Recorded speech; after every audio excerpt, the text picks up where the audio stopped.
Bonjour à tous, bienvenue sur notre chaîne. Aujourd'hui, dans cette nouvelle vidéo, nous vous expliquerons comment réussir le chauffage dans un carton. Chauffage de poussée dans un carton.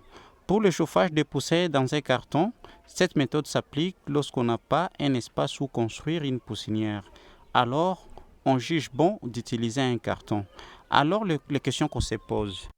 Première question, comment réussir le chauffage de poussin? Deuxième question, la température de levage. Troisième question, la durée de chauffage.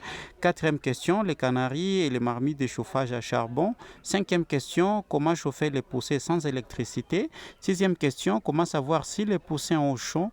Septième question, comment savoir si les poussins ont froid. La première question, comment réussir le chauffage de poussin? Le poussin, dans le premier jour de leur vie, ont besoin d'une source de chaleur de 35 degrés Celsius pour réchauffer de temps en temps. Normalement, c'est le rôle de la poule, mais on peut aussi la remplacer par une lampe infrarouge chauffante, oui. Mais la nuit, lorsqu'on recouvre les cartons, comment être sûr que le système ne chauffe pas un peu trop et que la température dans les cartons ne dépasse pas 35 degrés Celsius?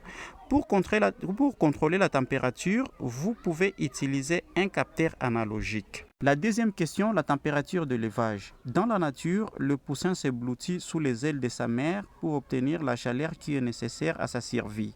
Alors, chez vous, vous devez créer cette ambiance grâce à la lampe chauffante pour chauffer le parc où se trouve le poussin.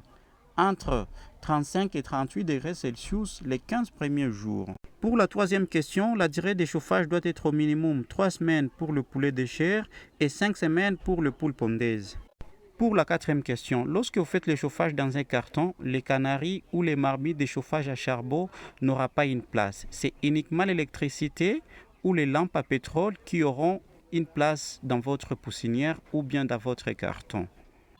Pour la cinquième question, comment chauffer les poussées sans électricité, les choix économiques? Vous aurez besoin de 3 choses. 1. Le brique chaude. 2. La pose des litières chauffantes. 3. Le chauffage à eau. La dernière et sixième question, comment savoir si les poussins ont chaud ou froid? Pensez à observer vos poussins.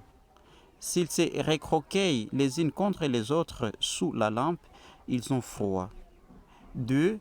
S'ils s'éloignent drastiquement, alors ils ont trop chaud.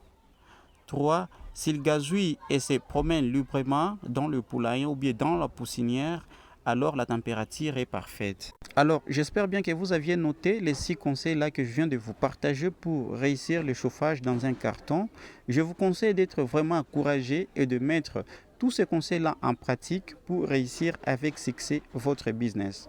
En réalité, l'élevage de poulets de chair ou bien de poules pondaises n'est pas difficile. La plupart des gens pensent qu'une fois qu'ils se lancent dans l'élevage de poulets de chair, il y aura beaucoup de pertes. Peut-être qu'ils auront du mal à se retrouver sur le plan financier, mais en réalité, c'est facile. Si vous avez uniquement le courage et si vous vous donnez pour réussir l'élevage, et vraiment, vous verrez de ce que vous pouvez être à mesure de faire dans l'élevage de poulets de chair. La plupart des éleveurs ou bien la plupart des débutants, lorsqu'ils partent demander des conseils pour les anciens, auprès des anciens, les anciens les disent que non, vous allez échouer, vous allez perdre. Nous sommes vos anciens, nous avons une expérience. Vraiment, il y a trop de risques. Alors, ne risquez pas votre argent, investissez dans d'autres choses. Non. Dans la vie, si vous voulez réussir, allez demander les conseils à quelqu'un qui a déjà essayé, à quelqu'un qui a déjà réussi. C'est un peu ça. Mais si vous allez demander des conseils à quelqu'un qui n'a jamais réussi dans un business, ne pensez pas qu'il vous donnera de bons conseils pour réussir. Donc, ce qui est là, concentrez-vous, allez demander des conseils auprès de personnes qui ont une grande expérience dans le domaine d'élevage de poulets de chair pour que vous aussi, ça puisse vous aider à évoluer, à réussir votre business de l'élevage. Donc, soyez juste courageux. Merci beaucoup de nous avoir prêté oreille du début jusqu'à la fin. Si notre vidéo vous a apporté quelque chose, abonnez-vous sur notre chaîne YouTube. Et si pas, peut-être à la prochaine vidéo. Merci.